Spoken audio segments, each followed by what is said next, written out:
皆さんこんにちは。アウディの新型の Q5 が2025年3月ヨーロッパで発売されました。このモデルの日本導入などの時期は未定ですが、現在日本で売っているこの一つ前の Q5 の後の型となるものだと思いますので、ご紹介したいと思います。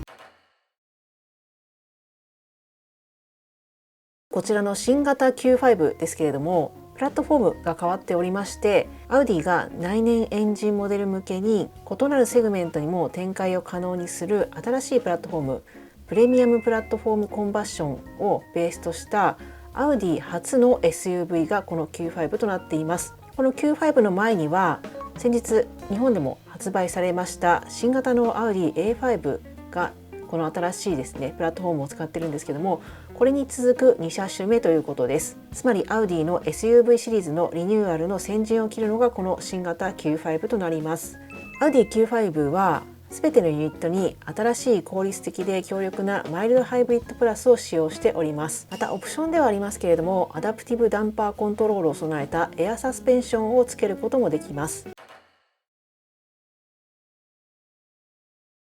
まずはエクステリアから見ていきたいと思います。こちらはですね、向かって左側が新型の Q5 のベースグレードとなっています。後ほどご紹介します S ラインとは少し顔が異なっておりますので、まずはこちらのベースグレードでご紹介いたします。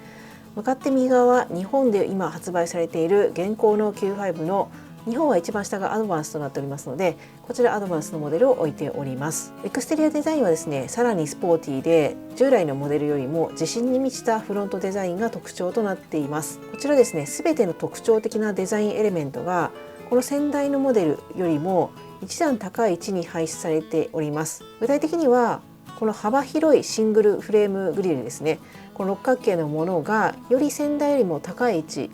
といいますか、ちょっと平べったくなる形なので全体的に上に上がったような感じに見えるような位置に配置されております。ですのでこのグリルはですね、ちょっと横に平べったくなったという形ですので、よりワイド感も先代よりも出ているようなフロントフェイスになっているかと思います。そしてこのベースモデルはですね、垂直に配置された機能的なエアカーテン、これが左右に配置されております。ちょっと細長い感じのね、ほっぺたのところについているものがこれなんですけども、これがベースモデルの特徴となります。確かに先代よりもですね、どちらかといったらちょっとシュッとしたような感じでワイド感も増しましたので、よりスポーティーな印象も出たかと思いますし、 SUV ではあるんですけども、非常にこのフロントフェイスのボディもね、ちょっと薄く見えるようなデザインに変わっているかと思います。続いてはですね、こちらベースグレードのサイドなんですけども、こちら引き締まった高いショルダーライン、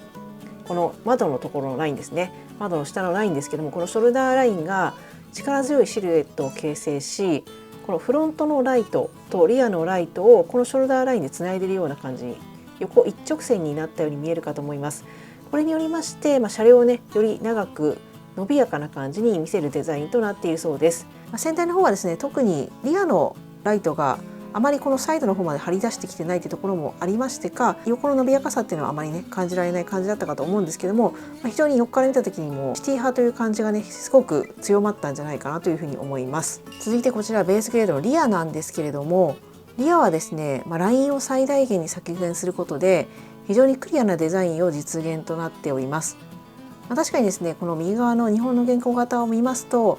いろんなこの線が入っている形にはなっているかと思いますので、ちょっとデザイン的にまとまっている感じはあんまりないかなと思うんですけれども、左側の新型に関しましては、ライトの部分がね水平に入っている、そして下の方のこのところも水平にバットにつながっているという形になっておりまして、非常にシンプルなラインだけになっているかなというふうに思います。ですのでかなりね、未来感とか先進感がかなりリアからも感じられるんじゃないかなというふうに思います。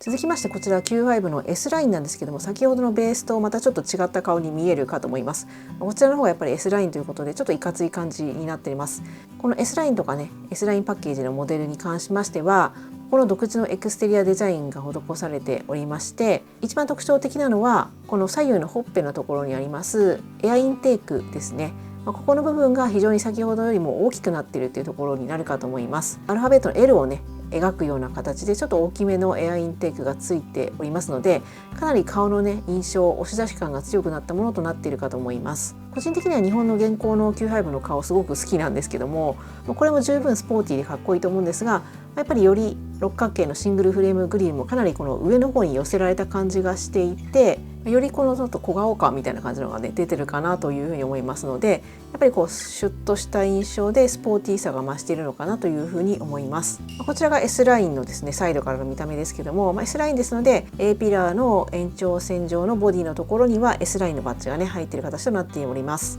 そしてこちら S ラインのリアですけども、こちら S ラインになりますとベースよりもこのディフューザーの部分がね非常にスポーティーな印象によりなりますので、よりこの力強さとか感じられるものになるかと思います。デザイン的にはやっぱり S ラインのがねちょっとかっこいい感じはあるかなというふうに思います。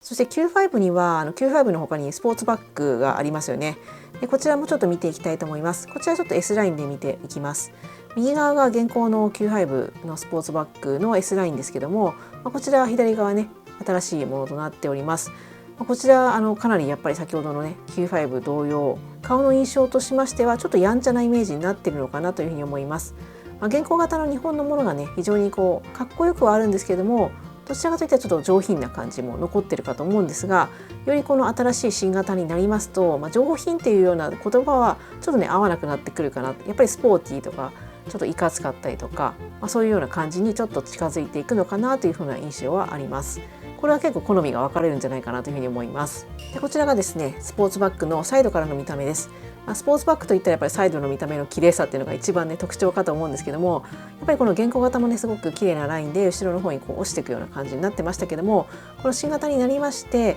ぱりそこの部分のラインはすごく綺麗ですし、先ほども言いました通りそのサイドから見た時の前のライトから後ろのライトまでショルダーラインでこうシュッとね伸びやかによりボディが長く見えるようなデザインになってるってこともあってか、なんかよりねすごくこの屋根の落ち方のこの傾斜とこの横の伸びやかさっていうのがとても綺麗に見えるので、サイドから見た時の印象はすごくね新型の方がよりこのスポーツバッグ感っていうのがね出るんじゃないかなというふうに思います。そしてこちらスポーツバッグのリアの見た目となっております。少しちょっと天井が落ちますので、このリアのガラスが小さいっていうのもスポーツバッグの印象かと思います。我が家はQ5 じゃなくて Q3 の方のスポーツバッグに乗ってたことがあるんですけども、やっぱり後ろ振り返った時にねかなりリアのガラスが小さくって、後席のヘッドレストがそこにかかってくるので、よりちょっとね後方視界としてはあまり良くないんですけども、個人的にやっぱりデザイン的にはスポーツバッグすごくかっこいいなというふうに思っています。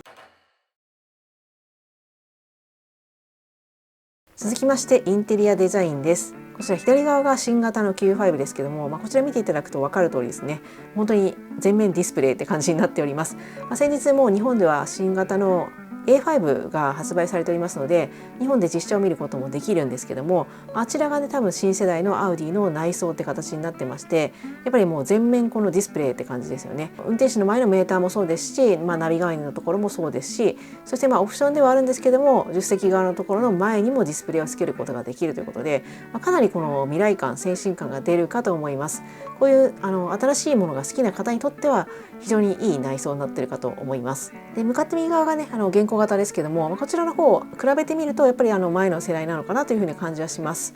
我が家も以前 A4 乗っておりましたので A4 と多分この Q5、同世代ぐらいの内装かと思うんですけども、非常にこのシンプルで、左に比べたらその先進感とか未来感はないんですけども、ただ物理スイッチが結構残ってくれているので使い勝手としてはすごくいいです。押してる感じとかボタンを押してる感じもありますし、ダイヤル回してるのもすごく分かりやすくありますので、そのあたりの使い勝手的には個人的にはね現行の Q5 の方が良かったりする部分もあるのかなと。あまりにもこのタッチパネルになってしまうとちょっと運転しながら操作しづらかったりもしますので、その点はねちょっとどうかなってところはあるかなと思います。そしてこれですね一つ発表された資料の中にもありまして、ただちょっと写真などではねその様子が分かんなかったんですけども、今回その多目的に調整可能な後部座席となっているということで、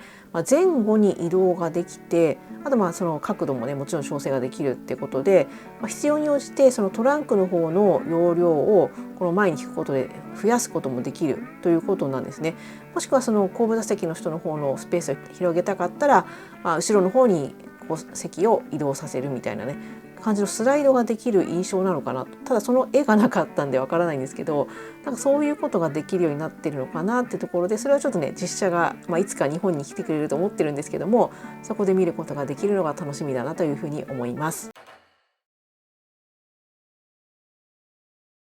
で最後にですねこちら価格なんですけれども、まだちょっと詳しい状況はわからないんですが、現地の価格ということでベースの価格は約844万円というふうになっておりました。これ日本円に換算した場合ですね。でちなみに日本の現行型、つまりこの1個前の型ですけども、ベースとなっている、日本だとアドバンスなんですけども、こちらですと738万円ですので、だいたいここだけ見ても、100万円ぐらいは上がってるのかなと。ちょっと比べてる対象が多分型やベース、型やアドバンスってことで、日本の方が高いモデルになってますので、それと比べても100万ってことは多分100万以上もしかしたらアップしてしまってるのかなというところはあるかと思います。最近やっぱりアウディ車ですね、新型になればだいたい100万円ぐらい乗っかってくるっていうのはだいたいどのモデルでもその風になってるかなというふうには思うので、どうしてもねやっぱり先進機能も入ってきますし、今回であればプラットフォームも変わっていたりですとか、内装のインテリアもすごくパネルが増えてねかっこよくなってたりとかってところがあるので、理由はわかるんですけども、なかなか手が届きづらくなってしまうってところがね、今でいうところの一つ上のサイズの SUV を買うような印象のお金になってしまうってところがちょっとね辛いところかなというふうに思います。ということで今回はですね、ヨーロッパの方で発売されました新型 Q5 の情報をですね、わかる限りでお届けいたしました。今回の動画参考になったという方がいらっしゃいましたら、ぜひ高評価ボタンだけでも押していただけますと嬉しいです。今後もこのチャンネルではアウディ車の情報をお届けしていきますので、よろしければチャンネル登録をお願いいたします。ここまでのご視聴ありがとうございました。